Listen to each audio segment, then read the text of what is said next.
What's good, everybody? If you played Sonic the Hedgehog, Sonic 3D Blast, something like that, do you remember this tune? Well, I'm going to teach you how to make that sound in Faceplant, which I turned everything off, but it sounds like this.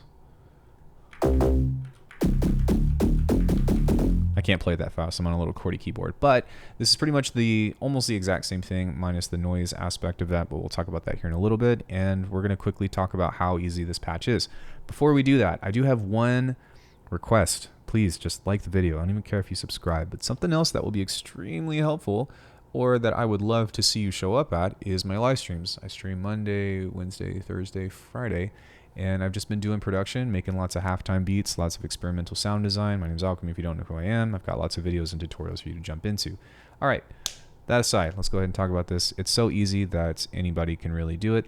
What you want to do is just grab yourself a sine wave, just like this. And you're going to use an envelope here that is pitched, that has a decay. It doesn't really matter the length of it, but you do want to make sure to set this polyphony to 1, otherwise you're going to get overlapping notes. And from here, there's only really 2 major steps to this. The first one is to add another sine wave. And you're going to FM this. It's actually phase modulation, but let's just pretend like it's FM because we're using sine waves. Shout out to Dash Glitch, by the way, for talking about the difference between FM and phase modulation. Go watch his video. I'll link it in the description. But yeah, so with this, you are applying just a little bit of sine wave phase modulation. But as you can hear at the end, it kind of goes back to a sine wave, and that's because we've got an envelope here going into this guy, and you can see like the modulation chain as it's there. The second thing that we're going to do is the exact same thing, but we're going to pitch this down by 12 semitones, and this is pretty much the sound. Classic. So for some extra character, you can do the same thing, but with a touch of white noise, like a touch, and everything is going and being modulated through the same envelope. And then from here, it's kind of just coloring the sound a little bit with a touch of dispersion.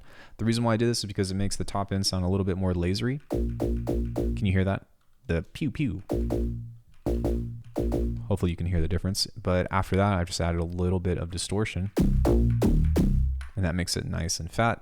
Everything is going into a limiter, and because it's relatively quiet, you can really pump this up and smash it. That's pretty much it, guys. Super easy. Let me know if you have any questions or if you'd like to see me do some other kind of game sound design or whatever. And hopefully I'll see you in the next one. Bye, everybody.